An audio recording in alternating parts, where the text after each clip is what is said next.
మాతృదేవోభవ. ఈ మెరమెచ్చులి పదవులు ఈ మెరమెచ్చులి పదవులు ఈ విభవంబులి పదవులు ఈ మెరమెచ్చులు లక్షలిచ్చుటల్ యావలు మోజులున్. జగన్మాత ఈ విభవంబులి పదవులి మెరమెచ్చులు లక్షలిచ్చుటల్ యావలు మోజులున్ కలియుగాంతముదాకను నిల్చునంచు కలియుగాంతముదాకను నిల్చునంచు మోహావిలమైన మానసము అహంబును పెంచి ఇహంబు పెంచు మోహావిలమైన మానసము అహంబున ముంచి ఇహంబు పెంచు నన్నా వలయాన త్రోయకు దయామయి నన్నా వలయాన త్రోయకు దయామయి నీ పద సన్నిధిన్ విడన్ నీ పద సన్నిధిన్ విడన్. ఏబిఎన్ ఆంధ్రజ్యోతి ప్రేక్షక మహాశయులందరికీ నవజీవన వేదం అనే కార్యక్రమంలో 271వ భాగానికి స్వాగతం పలుకుతున్నాం. లోకంలో ప్రచారం పెరుగుతున్న కొద్దీ డబ్బు వస్తుంది. డబ్బు పెరుగుతున్న కొద్దీ చాలామంది మన దగ్గర చేరతారు.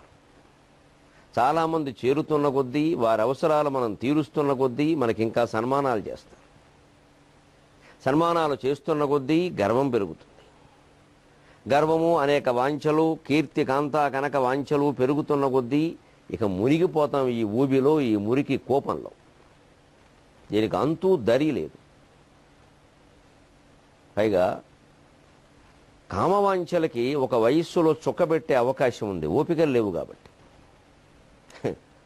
రుచులకు కూడా ఒక వయస్సులో కొంత విసుగు వస్తుంది. ఏమి తిన్నాము ఏం చాలేదు, అరగదు కాబట్టి. నిజమైన విరక్తి కాదు, అరగదు కాబట్టి. ధనకాంక్ష చాలా ప్రమాదమే. కానీ అది కూడా ఒక 70 కనీసం 80 ఏళ్ల వయసుకైనా కొంత తగ్గచ్చు. మనం ఉండం కదా, మనం ఏం పట్టుకెళ్ళం కదా అనే భావన రావచ్చు. కానీ కీర్తికాంక్ష వీటన్నిటికంటే ప్రమాదకరమైనది. ఈ ఆధునిక కాలంలో చాలామందికి అది బాగా ఎక్కువైంది. పబ్లిసిటీ పిచ్చి. ప్రతిష్ఠా శోకరీ విష్ఠా సమా గీత మహాత్మభిగి అంటారు శంకరాచార్య వివేక చూడమని. ఈ పబ్లిసిటీ పిచ్చి అనేది పంది పెంట లాంటిదని చెప్పారు. 1200 ఏళ్ల క్రితం చెప్పాడు ఆ మహానుభావుడు, క్రీస్తు శకం 8వ శతాబ్దంలో. ఇంకా పక్క భారతీయ పురాణాల లెక్కల్లో కడితే ఇంకా ముందు అది. శంకరాచార్య చెప్పినమాట, ప్రతిష్ఠా శోకరీ విష్ఠ పంది పెంట సమా గీత మహాత్మభిహి. ఈ వాసన వీడికి తోచదు, అదేదో సుగంధం అనుకుంటూ ఉంటాడు. ప్రచారం చాలా ప్రమాదం అన్నాడు. ఇవాళ విషయం కంటే ప్రచారం కోసం ఎంత ఖర్చు పెడుతున్నామో తెలుసు.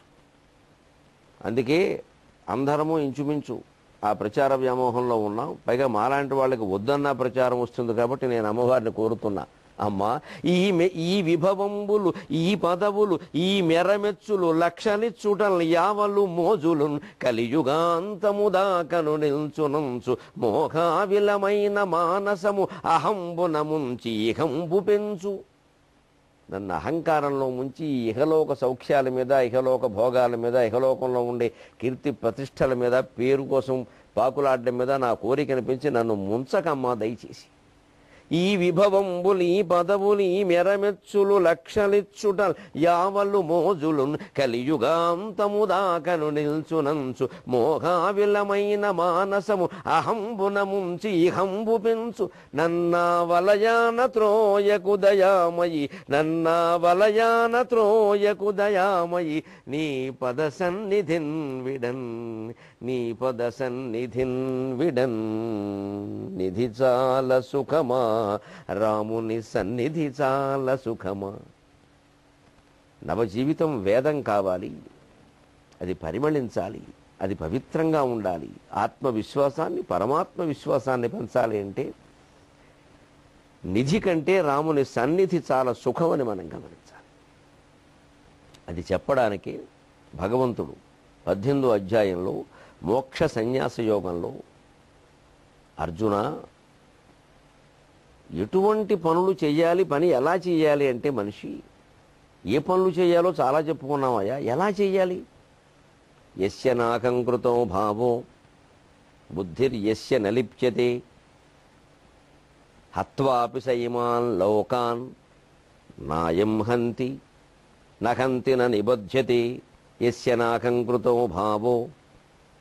బుద్ధిర్యస్య నలిప్యతే హత్వాపి సైమాన్ లోకాన్ నహంతి నిబధ్యతే. ఆశ్చర్యకరమైన విషయం చెబుతున్నాడు. తార్కికంగా మనం అంగీకరించలేని విషయం చెబుతున్నాడు పరమాత్మ. భగవద్గీతలో గొప్పతనమే అది. మామూలు దృష్టితో కనీసం చట్టపరంగా చూసిన న్యాయవాదులు న్యాయమూర్తులు ఎవరు ఈ మాట అంగీకరించరు. ఇమాన్ లోకాన్ హత్వాపి, నేను చెబుతున్నాను ఖచ్చితంగా అర్జున, నేను చెప్పిన లక్షణాలతో ఉన్నవాడు ఈ లోకంలో ఒక 100 హత్యలు చేసిన, మొత్తం లోకాన్నే నాశనం చేసిన, నహంతి, వాడు హంతకుడు కాదు, నన్ను నిబధ్యతే, వాడికి శిక్ష లేదు, బంధనము లేదు. ఆశ్చర్యం కాదు? ఏ న్యాయమూర్తులు ఒప్పుకుంటారని ఈ విషయాన్ని భగవద్గీత ఇలా చెబుతుంది ఏమిటంటే. కానీ ఎలా? నిజంగానే దీనికి ఉదాహరణగా మహాపాపాలు చేసి కూడా ఏ శిక్ష అనుభవించకుండా మోక్షం అనుభవించిన వాళ్ళు ఉన్నారు భాగవతంలోనే. 2-3 ఉన్నారు. భగవద్గీతకు ఉదాహరణలు మనం ఎక్కడి నుంచో గ్రహించక్కల్లా, భారత భాగవతాల నుంచే గ్రహించవచ్చు. అంచేత భగవద్గీతకు వ్యాఖ్యానం వారి చదవాలా వీరి చదవాలా అనకండి. 2 వ్యాఖ్యానాలు వ్యాసుడే రాశాడు. ఆ భగవద్గీతకు రాసిన 2 వ్యాఖ్యానాలు, ఒకటి భారతం, 2 భాగవతం. ఆ 2 ఆయనే రాశాడు. వ్యాఖ్యానాన్ని గ్రంథాన్ని కలిపి రాశాడే. అసలు వ్యాఖ్యానంలోనే గ్రంథం పెట్టాడు. భగవద్గీత ప్రత్యేక గ్రంథం అని మనం అనుకుంటే ఆ గ్రంథాన్ని వ్యాఖ్యానంలో పెట్టాడే. ఎవరైనా వ్యాఖ్యానం గ్రంథంలో వ్యాఖ్యానం పెడతారు, ఈయన వ్యాఖ్యానంలో గ్రంథం పెట్టాడు. భారత భాగవతాలు లక్ష్య గ్రంథాలు, భగవద్గీత అందులో ఉన్న లక్షణ భాగం. లక్షణం అది సూత్రం చెబుతారు. భగవద్గీతలో ఉదాహరణలు ఉండవు, ఎక్కడో ఒకటి ఉండదు తప్ప చెప్పడు. ఓ తాబీలు, ఓ జనక మహారాజు అలా కొన్నిటిని చెబుతాడు, ఎక్కువ చెప్పడం. అది సూత్రం. అది ఆ ఉదాహరణలన్నీ భారత భాగవతాల్లో ఉంటాయి. సరిగ్గా ఈ లోకాన్ని మొత్తం వాడే చంపినప్పటికీ, ఎంతమందిని చంపినప్పటికీ, ఏం చేసినప్పటికీ వాడు హంతకుడు కాదు, అతనికి ఆ పాపం అంటదు, అతను అందులో బద్ధుడు కాడు. నేను చెబుతున్నాను ఖచ్చితంగా. అలా భాగవతంలో ఉదాహరణలు ఉన్నాయి అంటున్నాడు ఆయన. ఎలా ఉండాలట? యస్య నా అహంకృత భావ, ఇది నేను చేశాను అనే భావన మనస్సులో ఉండద్దు. మనకి సాధ్యమా? ఎలా ఉంటామండి? ప్రతి పని అసలు చేసిన తక్కువ, చెప్పుకునేది ఎక్కువ. అదే కదా మనం పబ్లిసిటీ పిచ్చి అంటున్నాం. ప్రచార వ్యామోహం. చేసిన తక్కువ, చెప్పుకునేది ఎక్కువ. పైగా ఏ పనులు చెప్తాం ఇలాగా? మంచి పనులు. చెడ్డ పనులు చెప్పంగా. ఎవరి స్థలమో మనమే గోడ కట్టేసి ఆక్రమించేసాం చెబుతామేటి? చెప్పకపోగా అక్కడ యజ్ఞం చేయిస్తాం ఆ పాపం పోవడానికి. అంతేకాదు చూస్తున్న వాళ్ళందరూ వచ్చి, ఆయన మొన్న యజ్ఞం జరిగింది కదండి, ఆ స్థలం అయిందే కదా. లేదు, ఆయన గోడ కట్టేశాడు అక్కడ. అది ఎవరిదో, అది ఎవడో బక్క బ్రాహ్మణది, ఈయన లాగేశాడు. మరి బయటపడదండి. పాపం చేసి దాన్ని పోగొట్టుకుందుకు ఇవన్నీ చేసి, పైగా అక్కడే చేసి కొన్ని వేల మందిని పిలిచి హడావుడి చేస్తాం. దీంట్లో ఏమవుతుంది? పాపం ఇంతవరకు ఆయన దడి కూడా కట్టుకోలేకుండా అక్కడ పెట్టుకున్నాడు. ఏదో హైదరాబాద్ శివార్లో కదా, ఎప్పుడైనా అమ్ముకుంటే కాస్త 4 రూపాయలు వస్తే పెళ్లి చేసుకొచ్చాను. ఆయన జీవితం నాశనం చేసేసాం. ఇది ఇప్పుడు పాపానికి ఎలా ఉంటుంది అనుకోవద్దు, పుణ్యానికి అంతే. ఓ చిన్నదేదో మంచి పని చేస్తారు, దానికి ఎంత ప్రచారము. ఆ చేసి ఆ పనిలో ఆనందం పొందరు. మేము నిజంగానండి పైగా ఇక్కడి నుంచి మొదలు పెట్టండి ఈ ప్రచారం, పూర్వం నుంచి. పూర్వం మా వాళ్ళందరూ అంతేనండి. అసలు మాకు చాలా ఆస్తిపాస్తులు ఉండేవండి, అవన్నీ అందుకే పోయాయండి. అందుకే పోయాయో, దుర్వ్యసనాలకు పోయాయో కబుర్లు చెప్పక ఊళ్ళో వాళ్ళని అడిగితే చాలా చెబుతారు. దాన ధర్మాలు నిజంగా చేస్తే ఆస్తులు పోవు, అహంకారంతో చేస్తేనే పోతాయి. నిజంగా దాన ధర్మాలు చేస్తే, చిత్తశుద్ధిగా చేస్తే, యస్య నాహంకృతో భావో బుద్ధిర్యస్య నలిప్యతే అని 2 సూత్రాలు పాటిస్తూ చేస్తే ఆ జన్మలోనే 5-6 ఏళ్లు తిరగకుండా మొత్తం చేసిన దానికి 10 రెట్లు మళ్ళీ ఇస్తాడు. ఎందుకంటే శాస్త్రం స్పష్టంగా ఉంది. ఏం భయపడక్కర్లేదు. మనం చేసిన అత్యంత తీవ్రమైనటువంటి పాపం కానీ, అతి ఉన్నతమైనటువంటి పుణ్యం కానీ ఈ జన్మలోనే వీలైనంత త్వరగా మనం దాని ఫలితాన్ని పొందుతాం. ఒక క్షణంలో ఈ రహస్యం విడుదల. 3 వర్షై 3 మాసై 3 పక్షై 3 దినై అత్యుత్కటై పుణ్యపాపై ఇహైవ ఫలమశ్నుతే. అతి తీవ్రమైన పాపం చేసిన, అతి ఉన్నతమైన పుణ్యం చేసిన దాని ఫలితాన్ని 3 వర్షై 3 సంవత్సరాల్లో కానీ, 3 మాసై 3 మాసాల్లో కానీ, 3 పక్షై 3 పక్షాలు అంటే 15 రోజులు. పూర్వం లెక్కలు వారాల్లో ఉండేవి కావు, పక్షాల్లో ఉండేవి. ఎందుకంటే వచ్చిన వారం మళ్ళీ రావడం అనుకుంటాం కదా, వచ్చిన తిథి మళ్ళీ రావాలంటే 15 రోజులు పడుతుంది. అందుకని పక్షాల్లో లెక్కలు పెట్టేవారు. ఇంగ్లీష్ వాళ్ళు వచ్చాక వారాల లెక్కలు పెరిగాయి. అది అలా అటు పెట్టండి. 3 సంవత్సరాల్లో కానీ 3 మాసాల్లో కానీ 3 పక్షాల్లో కానీ త్రిభిర్దినై 3 రోజుల్లో కానీ ఒక్కొక్క ఉన్నతమైన పుణ్యానికి 3 రోజుల్లో పొందుతాం ఫలితం. అలాగే తీవ్రమైన పాపాన్ని కూడా 3 రోజుల్లో పొందుతాం.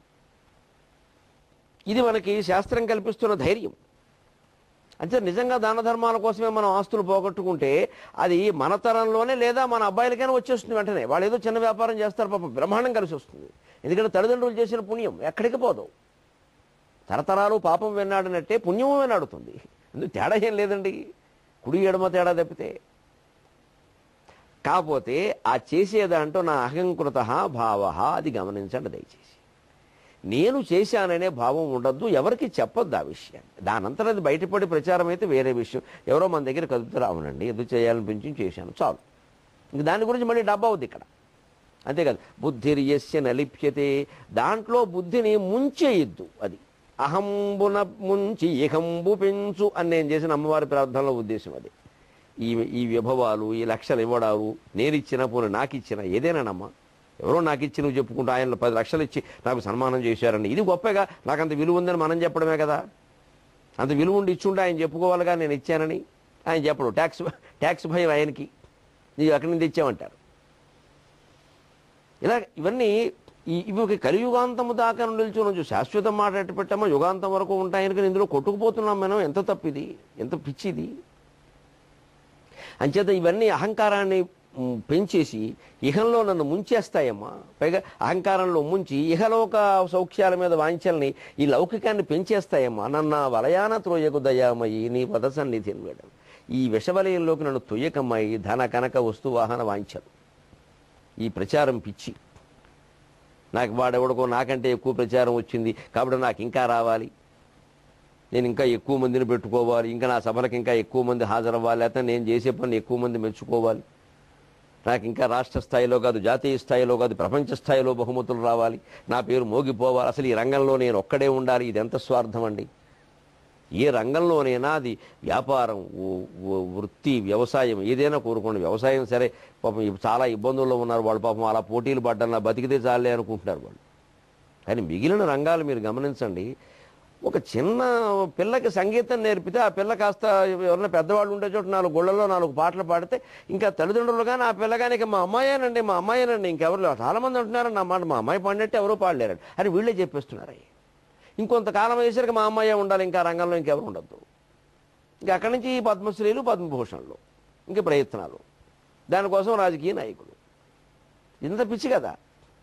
బుద్ధిర్యస్య నలిప్యతే అంటే ఇది అర్థం. బుద్ధి అందులో లీనం కావద్దంటే ఏమంటే మీరు ఆలోచించండి. ఏ పనైనా మనం మనస్సు పెట్టి చేయకపోతే అవుతుందా? భగవంతుడు మనస్సు పెట్టి చేయొద్దని చెబుతాడా? అనాసక్తంగా ఏదో అయితే అయింది లేకపోతే లేదని చేయమంటా. అలాగే అయితే అయింది లేకపోతే లేదనే రథం దోలాడు ఆయన, అయితే అయింది లేకపోతే లేదనే బాణాలు వేయమన్నాడా? 14వ రోజు చేయవలసిన యుద్ధంలో సాయంత్రంలోగా సైంధవుడు చంపుతానని చెప్పినప్పుడు అర్జునుడు మామూలుగా యుద్ధం చేస్తుంటే గిల్లి గిల్లి గిల్లి బాణాలు వేయించాడు. ఏం ఆట ఆడుకుంటున్నావా అన్నాడు. వెంటనే కోప్పడ్డాడు కూడా. ఆట ఆడుకుంటున్నావా? ఏమయ్యా నీ ఇష్టం వచ్చిన ప్రతిజ్ఞలు చేస్తావు, అర్ధరాత్రి నేను లేకుండాను, నాకు చెప్పలేదు కనీసం, సాయంత్రంలోగా వాడిని చంపకపోతే నువ్వు చచ్చిపోతానంటావు, నేనేమో ఇక్కడ ధర్మాన్ని నిలబెట్టాలని కూర్చున్నాను ఇక్కడ. ఇప్పుడు నేను ఆయుధం పట్టాల్సిన పరిస్థితి కల్పించొద్దని హెచ్చరించాడు అర్జునుడిని. భగవద్గీత 14వ అధ్యాయం భారతంలో ఆ పర్వం చూసుకోండి. యుద్ధ పర్వాల్లో ద్రోణ పర్వంలో 14వ రోజుని పరమాత్మ మాట్లాడిన మాట. ఎందుకు కల్పించుకున్నాడు? అర్జునుడు ఆట ఆడుతున్నాడు అక్కడ. ఏదో అంటే చేద్దాం పర్వాలేదు, ఒక దుఃఖం ఉంది పాపం మనసులో, కొడుకుపోయిన దుఃఖం. ఇన్ని బాణాలు వేస్తే మాత్రం, ఇన్ని మంత్రిని చంపితే మాత్రం నా కొడుకు వస్తాడా? ఇదిలో పడ్డాడు, ఈ వ్యామోహంలో పడ్డాడు. కొడుకు వస్తాడని ఎవరో యుద్ధం చేయట్లా, కానీ దానికి సమాధానం చెప్పాలి కదా. పాకిస్తాన్ వాళ్ళు మనం సైనికులను చంపేస్తున్నారండి సరిహద్దు దాటి వచ్చి, ఇప్పుడు వాళ్ళని చంపితే మాత్రం మన వాళ్ళందరూ వస్తారేమిటి? మనం గౌతమ బుద్ధుడిలాగా తపస్సు చేసుకుందాం, బుద్ధం శరణం గచ్చామి అంటే బుద్ధి లేకపోవడం శరణం గచ్చామి అవుతుంది. బుద్ధి లేకపోవడం శరణం గచ్చామి అవుతుంది. ఇటువంటి పరిస్థితుల్లో ఆ మార్గం మంచిది కాదు. దెబ్బకి దెబ్బ తీయాల్సిందే. అసలు తీవ్రవాదులు ఆ దేశంలో ఎక్కడున్నారో ఆ దేశం మీదే దాడి జరగాల్సిందే. మొహమాటం లేదు నాకు చెప్పడానికి. ఎంత లోకమైపోతున్నామండి. శుభ్రంగా బోటేసుకొచ్చి బాంబులు పేరుస్తారో సముద్రంలో. సుఖంగా ఉద్యోగం చేసుకుంటాడు అమెరికాలో ఎవడో, వాడిని అందులోకి లాగుతారా? వాడు హైదరాబాద్ వచ్చి మొదలు పెడతాడు కార్యకలాపాలు. పోలీసులు పట్టుకోబడి సరిపోయింది. పట్టుకోకుండా ఎంతమంది జారిపోతున్నారు. పోలీసులకు నమస్కారం. ప్రాణ ప్రమాదకరమైన బాధ్యతలను సక్రమంగా నిర్వర్తిస్తున్నందుకు జాతి మీకు శిరస్సు వంచి నమస్కరిస్తోంది. రక్షక భటులారా, మరింత బాధ్యతగా భరతమాత భక్తితో మీ బాధ్యతను నెరవేర్చండి. మీ బాధ్యతలు మీరు నెరవేర్చడానికి నా మాటలు ఏమాత్రం ఉపయోగపడినా నా జన్మధన్యమైనట్టే. నమస్కారం. రక్షక భటులు, సైనికులు పరమ బాధ్యతతో ఉండాలి, తెగించవలసిందే. అక్కడేం నిర్లిప్తత పనికిరాదు. మరి పరమాత్మ బుద్ధిర్యస్య నలిప్యతే అంటే అర్థం ఏమిటంటే దాని మీద ఏదో విపరీత ఫలితాలు ఆశించడం, విపరీతమైన గుర్తింపు ఆశించడం, రాకపోతే నీరసపడ్డం, వస్తే ఉత్సాహపడ్డం, నన్ను వారు మెచ్చుకున్నారు వీరు మెచ్చుకున్నారని ఆలోచించడం, ఇదంతా వద్దు. అది బుద్ధిర్యస్య నలిప్యతే. అందుకని మనస్సు పెట్టకుండా పనిచేయమని కాదు, అనాసక్తంగా ఉండమని. అనాసక్తంగా ఉండే పిచ్చివాడు అంటారు. అలా ఉంటే అలాగే అంట. ఈశ్వరమైన మనుషులు ఉంటే దేశమేగది బాగుపడునై అన్నారు గురజాడవారు. అది కాదు. అలా చేస్తే బుద్ధిర్యస్య నేను చేశాననే కర్తృత్వ భావన వద్దు, అహంకారం వద్దు, ఎవరికీ చెప్పొద్దు. అలాగే దాని నుంచి ఏమీ ఆశించద్దు. దాని మీద విపరీతమైన ప్రచారాలు, మళ్ళీ కోరుకోవడాలు, దాని ఫలితాన్ని గురించి చూడాలు, 10 మందిని అడగడాలు, ఏమైందండి ఏమైందండి ఏమైందండి, మరి ఎవరికైనా తెలిసిందండి నేను చేసిన విషయం, ప్రధానమంత్రి గారి దృష్టికి వెళ్ళిందండి, ఆ సభలో వారు ఉంటే బాగుండేదండి. ఇదే బుద్ధిర్యస్య నలిపితే. ఇది వద్దు, ఈ తాపత్రయం వద్దు. ఇదంతా మళ్ళీ కల్మషంలో గెంటేస్తుంది. అసలు ఆ పని చేయడంలో ఎందుకు ఆనందం పొందలేకపోతే, అమ్మ ఒక్క మాట చెబుతున్నానమ్మా, ఆడవాళ్ళు నన్ను మన్నించండి, తల్లి పిల్లాడికి పాలిస్తుంది కదా, చూడకుండా రహస్యంగా పిల్లాడికి పాలివ్వాలనుకుంటుంది. కానీ 10 మంది చూస్తే బాగుండు, నేను నా పిల్లలకి పాలిస్తున్నానని పేపర్లో వస్తే అనుకుంటుందండి. మన పనులు అలాగే చేయాలి. తల్లి అర్థమైతే జగత్ అర్థమవుతుంది. అమ్మ అమ్మ అని నేను మొత్తుకునేది అందుకని. నా పిల్లాడికి పాలివ్వాలంటే వాడు బాగుండాలి, వాడు ఆరోగ్యంగా ఉండాలి, వాడికి ఆకలిస్తుంది. అంతేగాని పబ్లిసిటీ ముఖ్యమా, ప్రచారం ముఖ్యమా? పైగా 10 మందిలో పాల్గొనడానికి సిగ్గుపడతారు, రకరకాల యాతనలు పడేవారు. సరే, ఇప్పుడు ఇదివరకు సాధ్వులు ఉండేవారు, ఇప్పుడు మహాసాధ్వులు తయారయ్యారు. అంటే ఇదివరకు తల్లులు ఉండేవారు, ఇప్పుడు మహాతల్లులు తయారయ్యి. ఈ మహాతల్లులు ఇవ్వడమే మానేశారు. వారికి 2 నమస్కారాలు ఇవ్వడమే మానేశారు. కానీ అది కూడా తప్పే, అది తప్పే కదా. ఇవ్వాలి, రహస్యంగా ఇవ్వాలి, దానికి ప్రచారం అవసరం లేదు. అలాగే ఏ పనైనా తల్లి పిల్లాడికి పాలిచ్చినంత ప్రేమగా సహజంగా జరగాలి. దాని నుంచి ఏమీ ఆశించద్దు. ఇంకా అది భగవద్గీత తాత్పర్యం. అప్పుడు నఖంతి హత్మాపి సయమాన్ లోకాన్, మొత్తం లోకాలను వధించేసినా సరే నఖంతిన నిబధ్యతే, అతని హంతకుడు కాదు, అతనికి బంధనం కూడా లేదు. దీనికి పెద్ద ఉదాహరణ ఏమిటి అంటే, కంసుడు ఏడాదికి పుట్టిన పిల్లల్ని వసుదేవుడు తీసుకొచ్చి అప్పగిస్తూ ఉంటే 6 ఏళ్ల పాటు ఒక్కరిని కూడా ముట్టుకోలేదు. పైగా వసుదేవుని సత్యవాక్పాలనకు సంతోషించి, బాబా నిన్ను చూసేనని నేను నేర్చుకోవాలయ్యా, నాకు ఎందుకు వచ్చింది, 8వ గర్భాన్ని పుట్టినవాడు కదా నన్ను చంపేది, అంతవరకు నీ పిల్లల్ని ఎవరిని నేను చంపను. ఆ 6గురిని వదిలేస్తే నారదుడు వచ్చి, ఏమయ్యా నువ్వేమన్నా పిచ్చివాడివా, అసలు ఒక కృష్ణుడే పుట్టాడు అనుకుంటున్నావా, దేవతలందరూ రకరకాల అంశాల్లో పుట్టేశారయ్యా, అందరూ నీకు ప్రమాదకారులే, ఈ 6గురిలో వాళ్ళు లేరని ఏమైనా అనుకోవడం ఎంత పిచ్చితనం అని రెచ్చగొట్టి వెళ్ళిపోయాడు. మరి నారదునికి ఎందుకు పాపం అంటలేదు? యస్య నాకంకృతో భావో బుద్ధిర్యస్య నలిప్యతే. లోకక్షేమాన్ని కోరి నారదులా పనిచేశాడు. ఆయనకి కోరి అంటే ప్రత్యేకించి కోరుకోవడం కాదు, ఆయన పాత్రాన్ని నిర్వర్తించాడు. ఎందుకంటే ఈ 6గురు సప్త మరుత్తులలో వాళ్ళు మరుత్తులుగా ఉండాలి. వాళ్ళకి ఇలా ఉండడం ఇష్టం లేదు. వాళ్ళు ఇదివరకే కోరారు ఆ విషయం. భాగవతం చదువుకుంటే తెలుస్తుంది. దేవకీదేవి పాపఫలంగా మాత్రమే 6గురు పుత్రుల గర్భశోకాన్ని అనుభవించవలసింది వచ్చింది తప్పితే ఆ శిశువులకు ఈ లోకంలో ఉండడం ఇష్టం లేదు. అది పూర్వజన్మ నిర్మాణం. దాని ప్రకారం వాళ్ళు వెళ్ళిపోవాలి. వాళ్ళ ఆత్మలు ఘోషిస్తున్నాయి, మేము ఇక్కడ ఉండడానికి లేం బాబు, ఇప్పటికే 6 ఏళ్ళు అయిందని చస్తున్నాడు ఆ పెద్ద కొడుకు ఎవరో ముందు పుట్టినవాడు. ఆ ప్రకారం నారదుడు వచ్చి ఆయన బుద్ధి అందులో లిప్తం కాకుండా, అందులో లీనం కాకుండా, ఆయన ప్రత్యేకించిన ఆసక్తులు ఏం లేకుండా, నేను చేస్తున్నాననే అహంకారం కూడా లేకుండా కంసుడికి ఒక అనుమానం కలిగించి వెళ్ళిపోయాడు. అంతే 6గురిని ఒక్కసారి వేసేశాడు. 6గురిని చంపేస్తే దేవకి సైతం అసహ్యించుకుని ఉమ్మేసినంత పని చేసి, చీ నువ్వు మనిషివిరా, నువ్వు నా అన్నగారం అంటే నాకు జీవితానికి అసహ్యంగా ఉందిరా. అప్పుడు కంసుడు మాట అంటాడు విచిత్రంగా, అమ్మ చెల్లి నీ పిల్లల్ని నేను చంపానా, నేను చంపడం ఏమిటమ్మా, జీవులు ఎలా పుడతారో చచ్చిపోతారో నీకు మీ ఆయనకి తెలియదా, ఒక్కెడ జీవులెల్లరూ నిజోచిత కర్మములోలి ద్రిప్పగా. భాగవతంలో ఉన్న పద్యం పోతనగా రాసింది, వ్యాసుడు చెప్పింది, కంసుడు అన్నది. ఒక్కెడ జీవులెల్లరూ నిజోచిత కర్మములోలి ద్రిప్పగా, ఒక్కొక్క మేనితో బడమి ఒక్కొక్క త్రోవను రాకపోకలం చిక్కుల బొందుచుం తుదలు చేరరు సంస్కృతి బాయనేరరు. ఏనెక్కడిహంత మీ శిశువులెక్కడి హన్యులు, చెల్లి ఏనెక్కడిహంత మీ శిశువులెక్కడి హన్యులు, దూరనేటికిన్ నగం తిన నిబధ్యతే నిబధ్యతే నాకు హంతేన నిబధ్యతే. అతను హంతకుడు కాదు, అతనికి బంధనము లేదు. కంసుడు ఏమంటున్నాడు? ఏనెక్కడి హంత మీ శిశువులెక్కడి హన్యులు. నేను చంపడం ఏమిటమ్మా, వాడు చనిపోవడం ఏమిటమ్మా, జరిగేది జరిగిందమ్మా, అందులో నా పాత్ర నేను చేశాను, నన్ను మన్నించు అని అడిగితే. ప్రతి జీవి కూడా ఒక్కడ జీవులు వెళ్ళరు. ఈ జీవులందరూ నిజోచిత కర్మములోని తిరపగా వాళ్ళ కర్మపాశాలు వాళ్ళని తిప్పుతూ ఉంటే ఏదో ఒక తోవలో పైగెడుతూ ఉంటారు, కిందకు వస్తూ ఉంటారు. క్షీణేపుణ్యే మర్చలోకం విశంతి. మళ్ళీ 4 తిలోదకాలు వదిలిపెట్టేస్తే 10వ రోజున మళ్ళీ పైలోకం ప్రవిశంతి. ఏమిటట?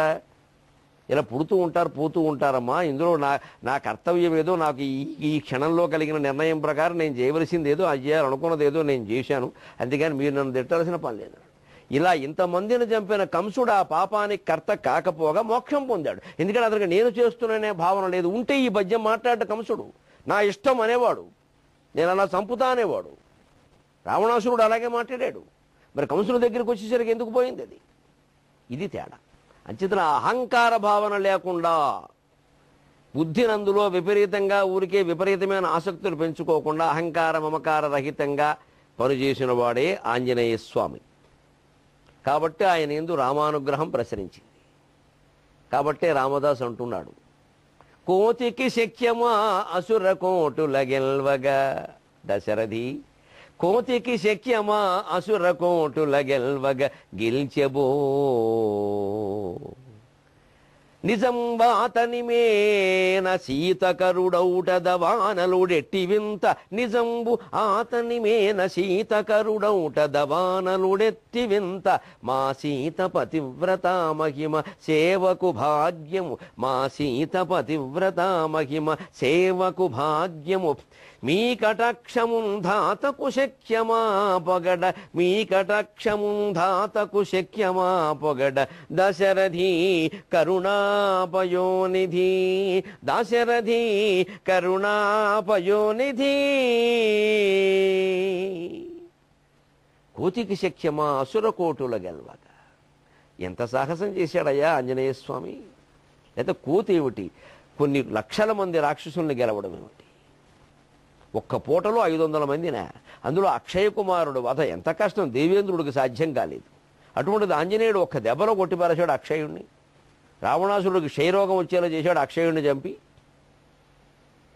అంతేకాదు, ఇంకా ఆశ్చర్యం, నిజంబు ఆతని మేన శీతకరుడవుట దవానలము ఎట్టి వింత. ఆ తోక అంటించేస్తే ఒక్కసారిగా అగ్ని అతనికి ఏదో మంచుగడ్డ, ఆ తోక ఏదో ఫ్రిడ్జ్లో పెట్టినట్టుగా ఉందిట, చల్లగా హాయిగా ఉందిట. ఇదేమిటిది, ఎక్కడైనా మండాలి కదా. దానికి కారణాలు ఏమిటండి? మా సీతపతి వ్రత మహిమ సేవకు భాగ్యము మీ కటాక్షము. ఆ తోక అలా చల్లగా మారడానికి అతనికి అగ్ని యొక్క బాధ ఏమాత్రం లేకపోవడానికి కారణం అమ్మవారు అగ్నిదేవుణ్ణి ప్రార్థించింది. నాయందు రామునుకున్న నమ్మకం గొప్పదైతే ఈ వానరోత్తముడికి, నా కొడుకు లాంటి ఈ హనుమంతుడికి అగ్ని ఎటువంటి బాధ కలిగించకుండునుగాక అంది. వెంటనే సీత పతివ్రత మహిమ. ఇప్పుడు గమనించండి, అంతటి సాధ్వి కాబట్టి అగ్నిలో ప్రవేశించేసిన ఆవిడికి ఏమీ జరగల. అగ్నిదేవుడిని ఆవిడ ప్రార్థించి ఇతరుల బాధ మాన్పవయ్యా అంటే మానిపోయిన అగ్నిదేవుడు ఆవిడనే దహిస్తాడండి మన అజ్ఞానంగాని. ఈ విషయం కూడా రామచంద్రమూర్తికి తెలుసు. మరి పరీక్ష ఎందుకయ్యా అంటే లోకానికి ఒక బుద్ధి చెప్పాలి. రెండవ మాట, సీత లక్ష్మణుడిని అనుమానించి అనేక రకాల మాటలంది. ఆ ఫలితం సూటిపోటి మాటలంటే ఎదుటి వాళ్ళు ఎలా బాధపడతారో ఆవిడ ఆ కర్మను ఆవిడ అనుభవించాలి. లక్ష్మీదేవైనా సీతాదేవైనా సాక్షాత్ శ్రీ మహావిష్ణువైనా చేసిన కర్మ అనుభవించక తప్పదు. మన కర్మభూమి అంతే. ఆది విష్ణువునైన అవతారమెత్తించి కర్మఫలమొసంగు కర్మభూమి. భరతుడు అన్న మాటలకు లక్ష్మణుడు శిక్ష అనుభవించాడు, లక్ష్మణుడు అన్న మాటలకు సీత శిక్ష అనుభవించింది, అంతే. రామచంద్రమూర్తి ఆ శిక్ష అనుభవించాలి. ఎందుకంటే యస్యనాకం కృతోభావో బుద్ధిర్ యస్య నలిప్యతే. ఆయనకి నేనంటున్నాను అనే భావన లేదు, అందులో ఆయన బుద్ధి లిప్తం కాలేదు, అంతే లెక్క. ఆ లక్షణం మనం పట్టుకోగలగాలి. అంచేత పనులు నిమిత్త మాత్రంగా చేసుకుంటూ వెళ్ళాలి ఉద్యోగస్తులందరూ. నేనే చేస్తున్నా, ఈ కంపెనీలో ఇంత గొప్పగా పని ఎవరూ చేయలేదు, అయినా నాకు గుర్తింపు లేదు అని ఏడుస్తూ కూర్చోకూడదు. ఆ పని చేయడం మన బాధ్యత కాబట్టి చేస్తున్నాం, పని చేయడంలో మనకు ఆనందం ఉంది కాబట్టి చేస్తున్నాం, అంతే. అప్పుడు ఎన్ని పనులైనా మనం హాయిగా చేయగలం. మరి నవజీవనం వేదం కాదా అండి? అందుకని చెబుతున్నాడు ఇక్కడ, కోతికి శక్యమా అసుర కోటుల గెల్వగా. ఒక కోతి అంతమంది రాక్షసులను గెలవడం ఏమిటయ్యా? నిజంబు అతనివేన చీతకరుడౌట దవానలుడెట్టి వింత. పైగా అగ్ని అతని విషయంలో శాంతించడం, చల్లగా ఉండడం ఎంత ఆశ్చర్యం. మా సీత పతివ్రత మహిమ సేవకు భాగ్యము మీ కటాక్షము. మీ దయ ఆ సేవకుని యొక్క భాగ్యం, మా సీతాదేవి పాతివ్రత్య మహిమ. ఇవన్నీ ధాతకు శక్యమా పొగడ ధాత విధాత విరించోజో విరించనక. ఇవన్నీ బ్రహ్మదేవుడికి పేరు. బ్రహ్మదేవుడు చేతం 4 తలకాయలున్న బ్రహ్మదేవుడు కీర్తించలేడు మిమ్మల్ని రామచంద్రమూర్తి. నేనేం చెబుతానయ్యా, ఒక్క మానవుణ్ణి రామదాసుని, అందున చెరసాలలో ఉన్నవాణ్ణి, ఉత్పలమాల చంపకమాల అంటూ 2 పద్యాలు ఎంచుకుని కూర్చున్నాను ఇక్కడ. కనీసం వేరే ఛందస్సులు కూడా లేవు, ఏం చెప్పినా అందులోనే చెప్పాలి. ఈ పరిమితిలో నేనేం చేయగలను మీకు? ఆ ఏం చేయగలను అనే భావన దైవ పూజలో మనకు వచ్చినట్టయితే అయిపోయినట్టే హాయిగా. అందుకే మనం అందరం కూడా ఆ సత్ప్రవర్తనని కాపాడుకోవాలి, అహంకార భావాన్ని తగ్గించుకోవాలి. ఊరికే పనుల్ని పూసుకోవడం రాసుకోవడం కాదు, దాని నుంచి ఏదో విపరీతంగా ఆశించి మదన పడద్దు. యాంత్రికంగానే అనుకోండి, మాంత్రికంగానే అనుకోండి. చెయ్యాలి కాబట్టి చేస్తున్నాం, చెయ్యాలి కాబట్టి చేస్తున్నాం, బాగుంటే చాలు, బాగుంటే చాలు, నలుగురు తింటే చాలు, నలుగురు ఆనందిస్తే చాలు, అంతే. ఆ ఆనందం మనకి చెప్పాల్సిన పని కూడా లేదు. ఆ పనిలోనే మనం ఆనందాన్ని పొందుతాం. ఆ పనిలో ఆనందాన్ని పొందడం కోసమే ఈ నవజీవన వేదం.